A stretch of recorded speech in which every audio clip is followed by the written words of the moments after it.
Okay, so the opportunity here, basically, there's three different populations that have unmet needs right now. Okay, in the business sector, okay, nonprofits, and with the homeowners.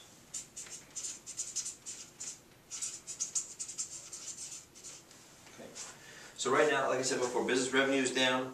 They're looking for financial, they've got increase in financial pressure, right, to make their bottom line, to make their numbers. Also, healthcare premiums are going up, so they've got additional expenses that are going up in the business world. And their corporate and charitable giving is also dropping down, just because of the financial things. A lot of the donating that they used to do on a corporate level, they've cut back on or eliminated. Okay, and also the charitable personal giving from the people that are in charge of the organizations has also dropped as well. So that's putting in increased pressure. So now you've got pressure on the nonprofits. Number of donors are down. Charitable income is down, but at the same time, the demand for their types of services is also increasing.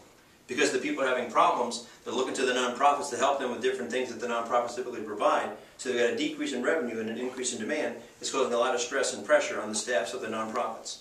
Okay? Staff headcount, because of the decrease in revenue, sometimes has dropped, where they've had to let people go. Staff salaries sometimes have been dropped, and there's just general pressure on the staff as a whole. Okay? In terms of the homeowner, again, discretionary income is down. Charitable giving on behalf of the homeowners is down. Household income is down. Family pressure is increased. And there's a need for nonprofit services, which is increased. Okay, so where are the unmet needs? Well, right now there's an unmet need right now for them to decrease the expenses. There's an unmet need for them to resume or restore their charitable giving. Because oftentimes the people that have given to these things are emotionally invested in the nonprofit, and they feel bad that they can't contribute like they used to. Okay, same thing for the homeowner giving to the nonprofit. They also feel an obligation. They know the situation because, again, they're emotionally invested in the nonprofit as well.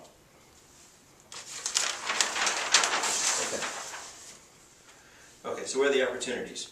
One could be buying electricity, utility stocks or bonds, right? Because of the changes that are going on right now, again, by them being able to divest the portions of the business that aren't profitable, it's going to improve their profit picture in the years to come.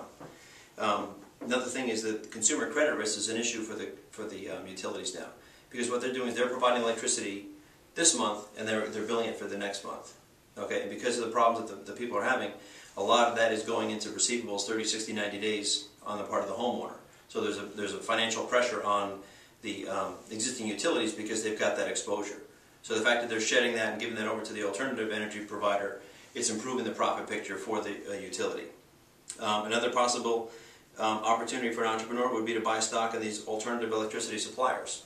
Some of them are publicly traded. You can get involved with them because of the growth ramp, like we said before about the technology boom. They could be a good way to take advantage of what's going on in the market.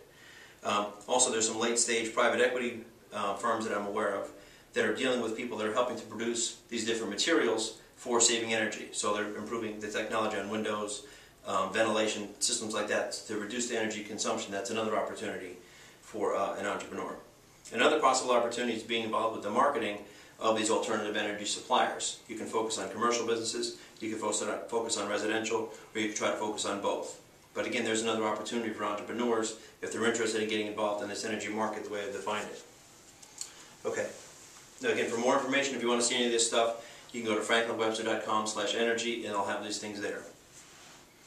Okay, so my consulting right now focuses on the businesses. Okay, profitability, which is helping the businesses to improve their profitability by cutting their expenses.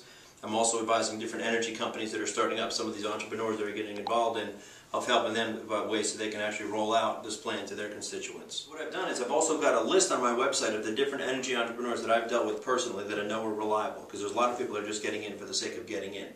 So you can go to franklinwebster.com/energy and you can find some of these alternative energy suppliers if it's something that you're interested in doing. If you want to make the switch for your home or for your business, you can go to this website and you can see it. The other thing I've got there is a list of nonprofits that have signed up, because one of the organizations I'm aware of has a program where if you switch and you identify the nonprofit when you make the switch, they will actually donate $2 per person per month to that nonprofit. But if you're not sure whether your favorite nonprofit's signed up or not, you can go to franklinwebster.com/energy and you can see and you can pick if you want to find an animal rights organization, a pro-family organization, a youth sports team in your town if it's there. These are all different places, different types of companies or nonprofits that have signed up, that you can go there and you can find this. Okay, in conclusion, remember the technology adoption curve, how it goes over, then it spikes up like that. Companies also follow that same path in addition to just the technology.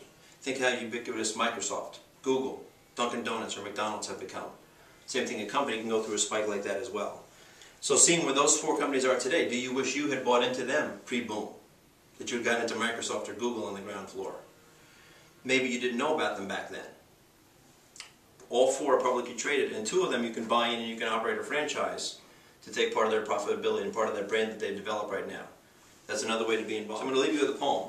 Okay? You're now informed of an opportunity on the pre-boom side of it. Maybe there won't be a boom like there was for cell phones, but do you think that the forces and the opportunity I mentioned are real or not? I think there's going to be significant opportunity here. Here's a poem that I like and I also hate because of the message it has. I carry it in my pocket. It actually came from a book called How I Raised Myself from Failure to Success in Selling, and it's called Victory. You're the man who used to boast that you'd achieve the uttermost someday. You merely wish to show, to demonstrate how much you know, and prove the distance you can go.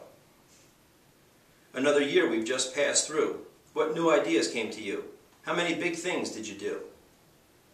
Time left 12 fresh months in your care.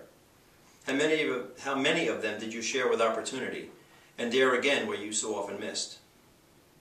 We do not find you on the list of makers good. Explain the fact.